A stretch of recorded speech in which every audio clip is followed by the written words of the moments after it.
یہ جو شعبان کی 15ویں شب آ رہی ہے کچھ دنوں کے بعد، آپ صلی اللہ علیہ وسلم فرماتے ہیں کہ اللہ تعالیٰ اس رات میں اتنے گناہ گاروں کی بخشش و مغفرت فرماتے ہیں جتنے بنو کلب کی بکریوں کے اوپر بال ہوتے ہیں اس سے بھی زیادہ۔ اب بنو کلب ایک قبیلہ ہے عربوں کا، اور اس کی بکریاں بہت تھیں، ان کے بعد بہت تھیں، ہزاروں کی تعداد میں، اور ہر بکری کے اوپر بال دیکھ لو کتنے ہوتے ہیں۔ سرکار دو عالم صلی اللہ علیہ وسلم فرما رہے ہیں کہ اس رات میں، یعنی شعبان کی جو 15ویں شب ہے، 14 تاریخ گزرنے کے بعد جو رات آ رہی ہے،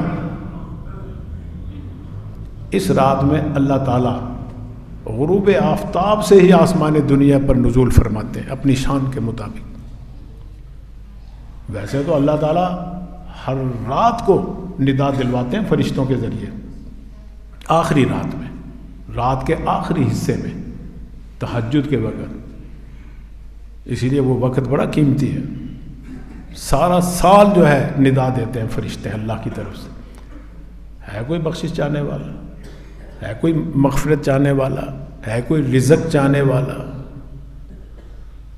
لیکن بھئی یہ جو رات آ رہی ہے، اس رات کے بارے میں حضور فرما رہے ہیں کہ سورج غروب ہونے سے ہی اللہ تعالیٰ آسمان دنیا پر نزول فرماتے ہیں، اور ساری رات فرشتوں کے ذریعے یہ ندا دلوائی جاتی ہے، حل من مستغفر فاغفر له، ہے کوئی مغفرت چاہنے والا ہم اس کو معاف کر دیں، ہے کوئی رزق چاہنے والا اس کو رزق دے دیں، ہے کوئی عافیت چاہنے والا، مصیبتیں دور کرنے، اپنے سے دور دفع کرنے والا، ہم اس کی مصیبتیں دور کر دیں گے۔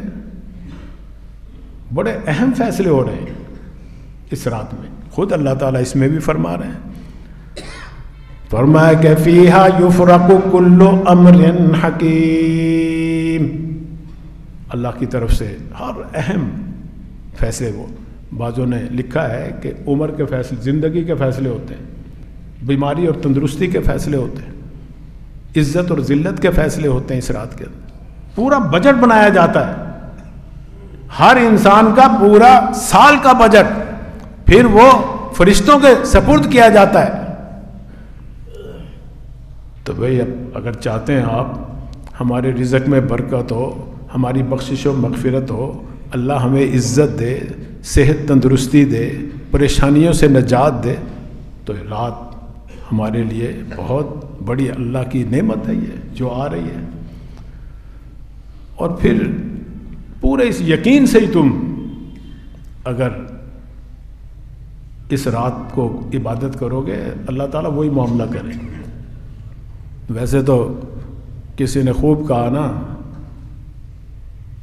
کہ بھئی لیلۃ القدر ہے یا شب برات ہے یا کوئی شب معراج ہے، عیدین کی راتیں ہیں، یہ بعض راتیں، لیلۃ الاسراء ہے، ان راتوں کی فضیلت قرآن کریم میں اللہ نے بعض راتوں کی قسم کھا کر بھی بیان فرمائی ہے۔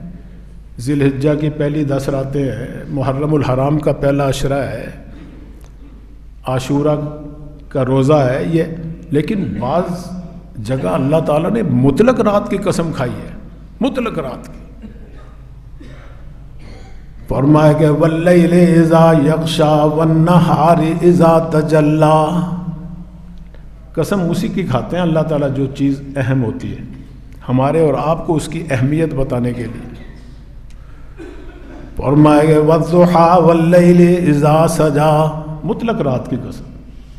ٹھیک ہے، عیدین کی راتوں کی فضیلت کا علم ہے، لیلۃ القدر کی رات کی فضیلت کا آپ کو علم ہے، شب برات کی رات کے فضیلت کا بھی آپ کو علم ہے، یہ راتیں اپنی جگہ پہ، لیکن اللہ تعالیٰ تو ہر رات کی قسم کھا رہے ہیں، اس لیے کہ رات کے اندر جو اللہ کا کے ساتھ ہم کلامی کا لطف اور مزہ آتا ہے وہ دن میں نہیں آتا، روشنی میں نہیں آتا، اور رات کے اندھیرے میں، تاریکی میں آئے گا، تجربہ کر کے دیکھ لو۔ اسی لیے اللہ نے اکثر جگہ رات کی قسم کی۔ تو میں یہ کہنا چاہ رہا ہوں کہ آپ کسی رات کو بھی شب برات بنانا چاہیں، لیلۃ القدر بنانا چاہیں، لیلۃ المعراج بنانا چاہیں، مقصد کیا؟ اللہ سے ہم کلامی کا شرف حاصل کرنا، اللہ سے راز و نیاز کی باتیں کرنا، کہ جو تمہیں اور تمہارے رب کو ہی پتا ہو اور کسی کو نہ علم ہو کہ کیا بندہ مانگ رہا ہے اللہ سے. یہ اسی وقت ممکن ہے جب ساری دنیا سوئی پڑی ہو اور آپ جاگ رہے ہو. اس لیے کسی نے صحیح کہا، فرمایا کہ میان عاشق و معشوق رمزست، میان عاشق و معشوق رمزست، کرامن کاتبین را ہم خبر نیست. وہ وقت ایسا ہوتا ہے جب بندہ اور اس اپنے رب کے ساتھ ہم کلامی کا شرف حاصل کر رہا ہو، دیدار خداوندی کا شرف حاصل کر رہا ہو، سجدے میں پڑھ پڑھ کر دعا کر رہا ہو اللہ سے رو رو کر. اس وقت کہتے ہیں یہ اللہ اور بندے کے درمیان ایک رابطہ فرشتوں کو بھی نہیں علم ہے کیا ہو رہا ہے. یہ اسی رات میں حضرت عائشہ صدیقہ فرما رہی، میں نے دیکھا کہ سرکار دو عالم صلی اللہ علیہ وسلم نفل پڑھ رہے ہیں. اس لیے ہم کہتے ہیں کہ رات کو عبادت کرنا مسنون ہے. شب برات کو رات کو عبادت کرنا، عبادت کا ذکر آیا حدیث میں، آپ صلی اللہ علیہ وسلم نے خود بھی کی. اور سجدے میں پڑھ کے دعا مانگ رہے ہیں، رو رو کے دعا کر رہے ہیں امت کے لیے. صبح کو اٹھے تو حضرت عائشہ نے پوچھا کہ یا رسول اللہ آپ نے بڑا لمبا سجدہ کیا.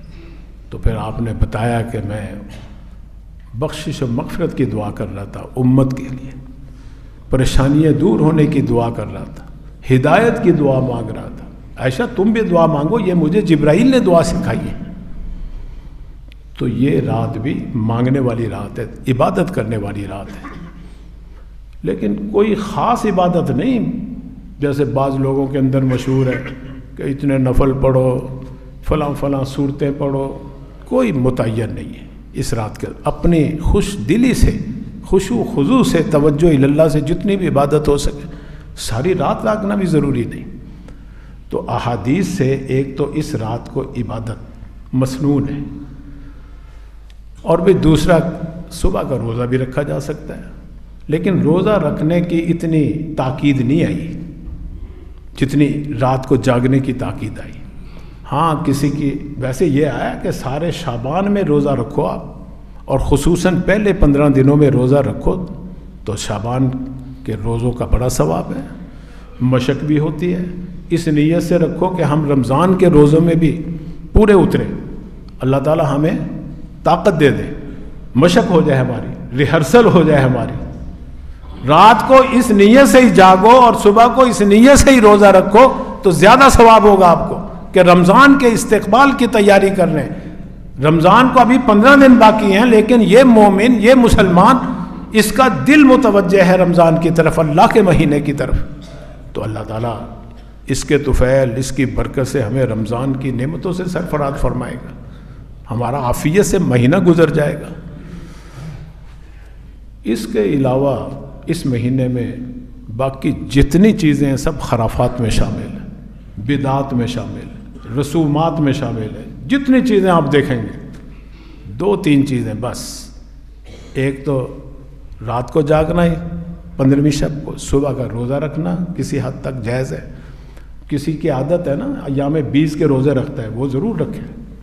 13ویں 14ویں 15ویں کی اس کی عادت ہے، یا فلاں دن کا میں روزہ رکھتا ہوں تو اس کے لیے ضرور رکھے وہ اس مہینے میں، اور زیادہ ثواب ہوگا اسے. اور بھئی زیادہ سے زیادہ اس رات کو قبرستان جا کے بخشش و مغفرت کی دعا کرنا، اپنے لیے بھی اور اموات جو بھی وہاں مدفون ہیں ان کے لیے، اپنے عزیز و اقارب کے لیے، مسلمانوں کے لیے. یہ بھی حدیث سے ثابت ہے، سرکار خود بھی تشریف لے گئے تھے. لیکن اس کو ہر شعبان میں جانا ضروری سمجھنا ٹھیک نہیں ہے. کبھی چلے جاؤ، ورنہ یہاں بیٹھ کے بھی آپ بخشش و مغفرت کی دعا کر سکتے ہیں. اور پھر نفلی عبادت اپنے گھر میں کرنے کا زیادہ ثواب. رات کو جاگنے کا گھر کے اندر ہی. اگر گھر میں ماحول نہیں ہے تو پھر اللہ کے گھر میں آ جاؤ، ورنہ تو اپنے گھر میں بھی ماحول بنانا چاہیے. تو یہ 2-3 چیزیں ہیں اس مہینے کے اندر. رات کو عبادت، 15ویں شب کو صبح کا روزہ، رات کو قبرستان جانا، اور اس مہینے کے شروع میں چاند کا اہتمام کرنا، دیکھنے کا. اور سارا مہینہ گنتی جاری رکھنا اور دعا کرتے رہنا، اللہم بارک لنا فی رجب و شعبان وبلغنا شہر رمضان. یہ دعا مانگنا اپنی اردو پنجابی میں بھی مانگ سکتے ہیں آپ کہ اللہ ہماری زندگی میں برکت دے، شعبان میں بھی اور رمضان میں پہنچا ہمیں. اس کے علاوہ اس رات کو حلوہ پکانا، حلیم پکانا، یہ سب رسومات ہیں. اس کو کوئی دین سمجھ کے کرے گا تو بدعت ہو جائیں گی، صرف ایسے ہی رسم سمجھ کے کرے گا تو اس کا گناہ کم ہے ویسے. اور آتش بازی کا مظاہرہ کرنا، بچوں کو پیسے دینا اس کے لیے چلو یہ خوش ہو جائیں گے، یہ بھی گناہ کے زمرے میں آتا ہے. اور جتنی روشنیاں کرنا، چراغاں کرنا، اسراف فضول خرچی کرنا، رات کو تفریح ٹولے کے ٹولے بنا کے نکلنا، یہ تو عبادت کی رات ہے. اور اس کو تو یوں سمجھیے کہ اگر وہ لیلۃ القدر ہے تو یہ لیلہ مبارکہ ہے، اس کو مستقل رات سمجھو برکت والی. اللہ کے خزانوں میں کوئی کمی نہیں. دیکھو نا، بعض لوگوں کا خیال ہے نا کہ یہ یہاں جو سورہ دخان کے اندر لیلہ مبارکہ اس سے لیلۃ القدر مراد ہے، لیکن بھئی میں کہتا ہوں کہ یہاں لیلہ مبارکہ سے مراد شب برات ہے، اور 30ویں پارے میں جو سورہ قدر کے اندر ہے وہ لیلۃ القدر مراد ہے. اس لیے کہ اللہ کے خزانوں میں کوئی کمی نہیں ہے. اللہ ہر رات کو لیلۃ القدر لیلۃ المبارکہ بنانے پہ قادر ہے اگر ہم اس نیت سے عبادت کریں گے. کسی نے صحیح کہا، فرمایا کہ نہ ہو قناعت شعار گلچیں اسی سے قائم ہے شان تیری، نہ ہو قناعت شعار گلچیں اسی سے قائم ہے شان تیری، اگر وفور گل ہے چمن میں تو اور دامن دراز ہو جا. اللہ کے ہاتھ خزانوں میں کوئی کمی نہیں، لامحدود خزانوں کا مال، وہاں تو دامن پھیلا کے جاؤ، جھولیاں بھر کے واپس آؤ. اللہ تعالی ہم سب کو توفیق دے. وآخر دعوانا ان الحمدللہ.